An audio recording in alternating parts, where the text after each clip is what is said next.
secret tests from hot girls that 96% of guys don't pass. And in this video, I'm going to teach you three different tests, secret tests, that women give men, especially very, very attractive women, that 96% of men who they talk to do not pass, and 4%, the top 4%, end up being the guys they date. If you've ever been in a situation where you were talking to a girl and you've lost interest and you didn't know why, or someone was attracted to you, you thought, or everything was going well, and then all of a sudden it just took a turn for the worst, and you really couldn't say why it happened, you didn't know why at the time, I'm going to unveil three of the reasons, and the three reasons why 96% of men get filtered out as options for the really attractive women. But first, let me tell you that I'm a normal guy just like you. I'm short. I weigh about 130 pounds when I'm soaking wet. I'm flat broke, and I suck at sports. But when it comes to women, I am a complete badass. And here's why. I learned the things to say, the way to act, and the right timing for everything that I do that makes women uncontrollably gravitate toward me.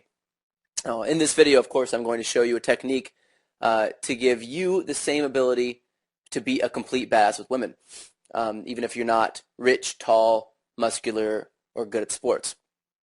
The first question I think we all have is why? Why do women give us tests in the first place? What are they trying to accomplish, and are they bad or mean because they're doing this to us? Well, the truth is, no, they're not mean, and there's a reason why they're giving us tests, and the reason why is because realistically they have to. You see, women have what's called a filter mechanism. A filter mechanism basically means that their job is to filter out all of the weak and insecure men who aren't actually confident, and make sure that those guys are going away and not coming into their life, and allowing men who are confident, who are powerful and strong, truly, to fall through the filters and to get close to them. So they have a series of different tests that they give men subconsciously, and they don't even know that they're doing this.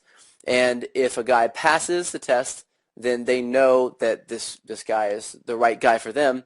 And if not, they think this guy is not wanted, not desired, and typically not within their league. Now, what they're really looking for is they're looking to see whether or not you are used to having very beautiful women in your life already. If they believe that you do already have beautiful women in your life, then they will be more attracted to you because they'll think that there's a reason why other women are attracted to you.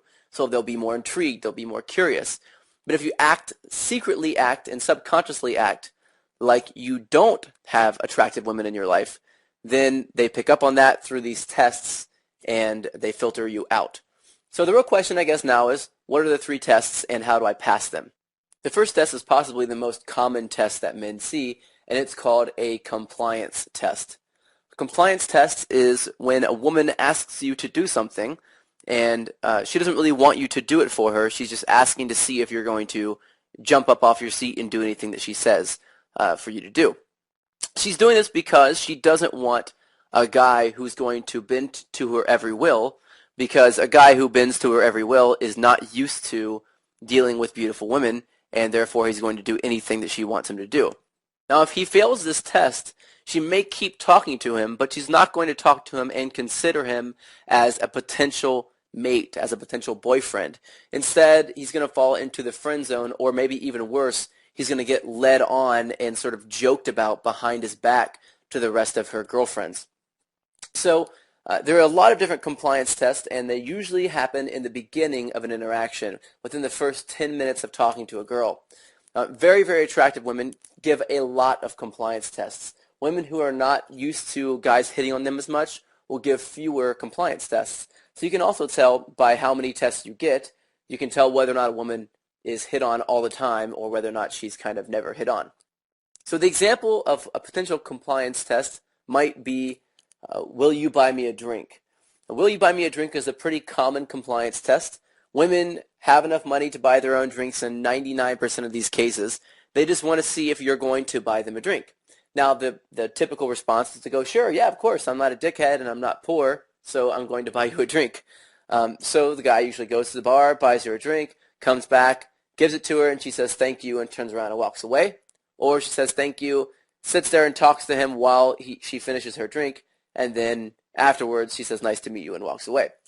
Or like I said, maybe even worse is that she finishes a drink, asks for another, maybe asks for something else later, maybe calls you and asks if you can take her out to dinner, and then you end up paying for everything for her for the next 2 months, and she, again, is referring to you as her ATM, her own personal ATM behind your back.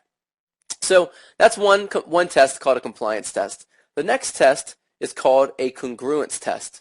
A congruence test is something that you'll get more often if you're pretending to be cooler than you are, pretending to be more confident than you are. So anytime you walk in like you're a very confident man, women want to test to see whether or not your confidence is real, because guys have learned how to fake confidence. But how can you tell if a guy is faking confidence? Well, the best way to tell is by insulting him and getting him to a space where he's emotional so that he starts to act on his emotions and not on some sort of preconceived concept or preconceived story or personality that he sort of made up. So what they do is they end up just making fun of you in front of a bunch of people. This may come totally sideways. You may not see this coming at all. Things may be going well. She may be smiling, and then all of a sudden she just throws an insult in there like, where'd you get those stupid shoes, Walmart? Okay, so, all right, most guys would be insulted by this and be pissed off, especially if this is your first time really talking to a beautiful woman. But the truth is that this test exists because it works. Guys who are not confident get scared. They run away. They get freaked out. They look down. They have all these different cues. They stop talking for a minute and get confused look on their face.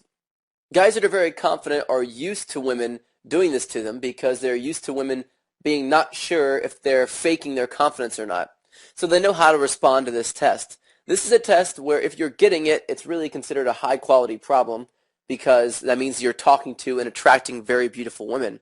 And if you get any kind of a test, it means that the woman you're talking to thinks that you're a potential boyfriend or a potential hookup, and she's testing you to see whether or not that's actually true. So anytime you get a test, it's a good thing. But if you fail the test, you really need to sort of look back on it and understand what to do right and then fix it next time, because if you never learn that these are actually tests that you're getting, then you are going to fail them every single time. You also need to know exactly how to respond to these different tests and the different sort of ways around the back doors so that you know exactly how to move the conversation forward. The final test is called the gender role test. This test is a little bit more elusive than the rest of the tests that I've given you so far. The gender role test is a test that a woman will give you to see whether or not you want to play the male gender role in the relationship. Women do this very early on, and sometimes within the first 5 or 10 minutes of the conversation. And if they're doing this, it's a very good sign that she is looking at you as a potential long-term partner.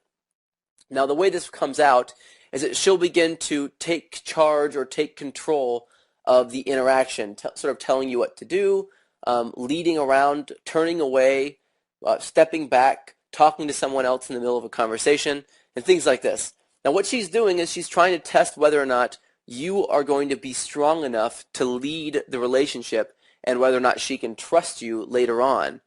If you step forward, if you chase her, if you get angry, if you don't know what she's doing during this process, then you will fail this gender role test. And even worse, if you sit back and let her lead everything, she'll know that you are going to fold under pressure in the future, and she will not consider you to be a potential boyfriend or mate or hookup or anything beyond the 5 minutes that she spends talking to you. So those are the 3 tests, the secret tests that women give guys that, again, 96% of men do not pass and they fail. And more commonly, this happens when you're talking to a very attractive woman. Now, the real question now, I believe, is how do you pass these tests? Well, in the next video, I'm going to go into a lot more of how you actually pass these 3 different tests, what specifically you need to say for each one to get you to the next level, to sort of advance you to the next stage in the interaction. And I'm also going to teach you the biggest mistakes, the 7 biggest mistakes that men make to ruin their chances with women. Now, these are mistakes that are very subtle. A lot of guys don't see them happening. A lot of guys have no idea it's even the woman's even paying attention in the first place. And because they're so subtle, and because most men do not see that they're making these mistakes, any sign of just one of these 7 mistakes that men make will ruin your chances with any woman you're talking to. So it's imperative that you know what these mistakes are. In the next video, I'll go over what the mistakes are, and I'll also go over how to pass these 3 different secret tests that women give you. You're going to get that video tomorrow. Look out for it. You should have an email letting you know when it's available for you. And I look forward to giving you that information in the video tomorrow.